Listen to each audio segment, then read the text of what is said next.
This session and the next, the last two sessions, not even a whole board, half a board, on chapter 3, and then followed by, when I get round to it, the problem solving session for chapter 3. In fact, I have quite a backlog of problem solving chapters to do, and not on this course, but about half of the previous course on quantum mechanics as well. It's a different mode, so I think I'll finish this course before I just, catch up on all that backlog of problem solving.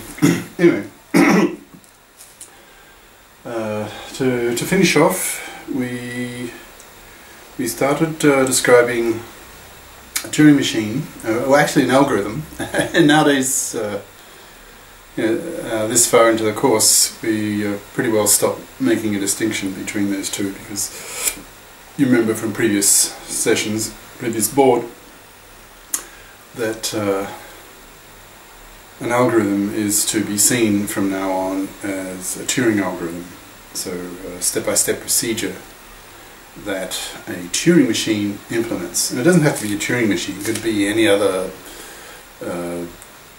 general purpose programmable model that, and they're all equivalent, right? So we just choose the Turing model because it's sort of probably the most intuitively, it's the easiest to understand intuitively because it's so sort of graphical, tapes and headers, it's easy to visualize, whereas something like say Church's lambda calculus, that's more abstract, not as easy. So popular by popular vote,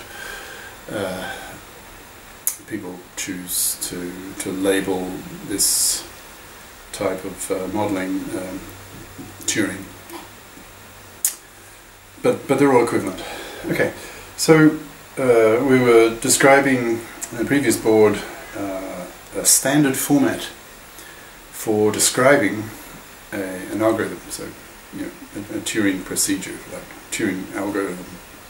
And a bit of revision here. We started with a description of the input tape, and then we started an example where the context was a graph, an undirected graph, and the language was infinite language. It was the set of all undirected graphs that are connected. And connected means that there's a path from any node to any other node in the graph.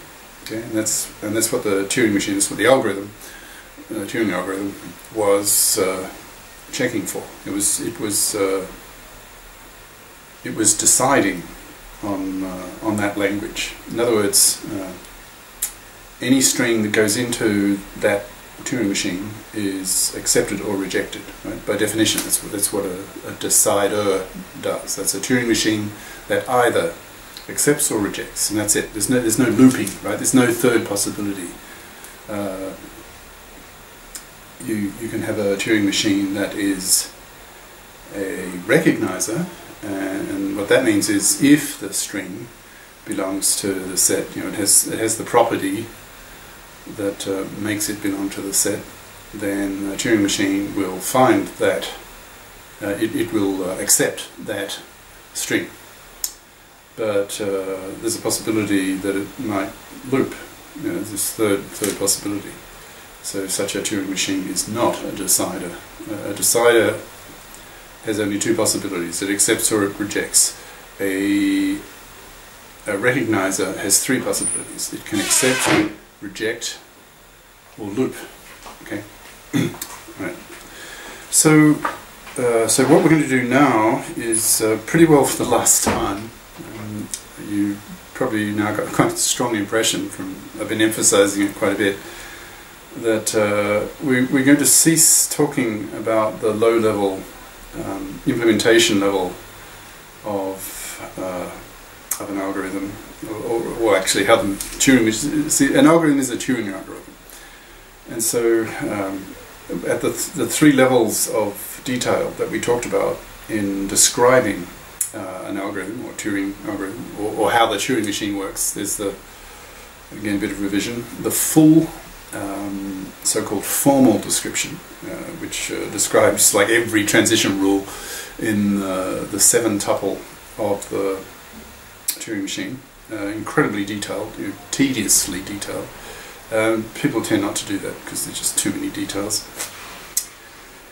That's the first level. Second level was sort of intermediate, less detail. It doesn't talk much. It doesn't talk about the states or the transition function, but does talk about, say, the motion of the header, the read-write head, and what gets written onto the tape, and that kind of level. And then there's the third level, the so-called high-level description, which doesn't talk about the mechanics, the machine implementation. In other words, the Turing machine side of it. It just talks about the algorithm and its various stages, various components or parts of the algorithm. And that's what we're doing now. And but pretty well for the last time. We still will talk about the second level, the implementation level. Just give you a feel of how it's done, because we haven't really, well, debatable.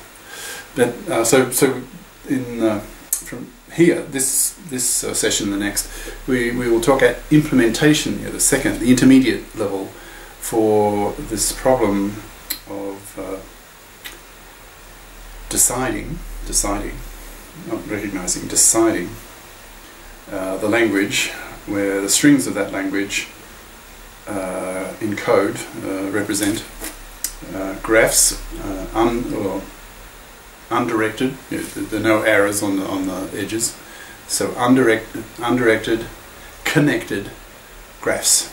Connected means, remember, every node has a path to every other node in the graph. And so we'll be talking about implementation details, give you a feel how it's done. Particularly talking about giving you an example of representation or of encoding. Like how do you take information about a graph and put it into a string? Right? A string is linear, just a sequence of symbols. So how do you do that? How do you represent the graph's information into a string? How do you perform that translation? So we'll talk about that. And at the end of, and that'll take 2 sessions. Well, then we'll talk a bit about, after the representation discussion, then we'll talk about the 4 stages of the algorithm, how that's done in a bit more detail. And then at the end, I will introduce to you future courses, whole courses, on the theme of computer science, well, theory of computation, and related topics like computability, Gödel, set theory in relation to Gödel, and so on, because they're intimately linked. And remember that the computer, today's computer, it arose, it was created as a kind of spin-off, kind of side effect of thinking about the foundations of mathematics.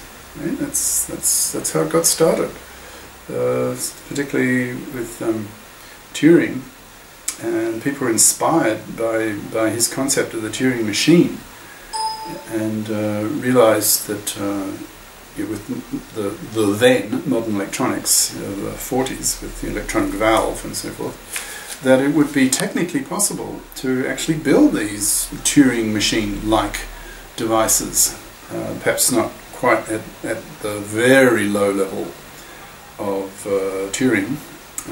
The machines would need to be made a bit more user-friendly, more practical, because you probably know already that programming Turing machines is a royal pain in the butt. Right? It's tedious, But as theory, Turing machines are great. Now, as a bit of an ad for next chapter, chapter 4, which is on decidability. Just a minute. I think that's the title of the chapter. The ability for a machine to decide. Can an algorithm be found? In other words, can a Turing machine be found that can decide a language? Decide ability. The ability to decide. Can that be done? Can a machine, can an algorithm, Turing algorithm, decide a language? And decidability, in some cases, not. In some cases, there is no Turing algorithm. There is no algorithm that can decide certain categories of languages. And we will talk about the famous, truly famous, halting problem. One of the highlights, the pillars of theory of computation, justifiably famous. And when we do it, by the time we finish the next chapter, I think you'll probably agree with me. You just sort of, you'll go, wow, that's amazing. That is really deep and something else. That's special.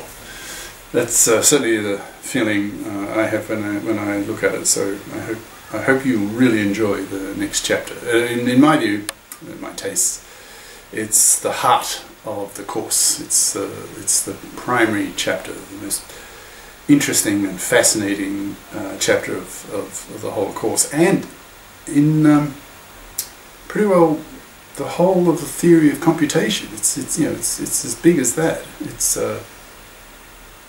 it just undermined the notion that most people have that a computer can do pretty well anything. That computers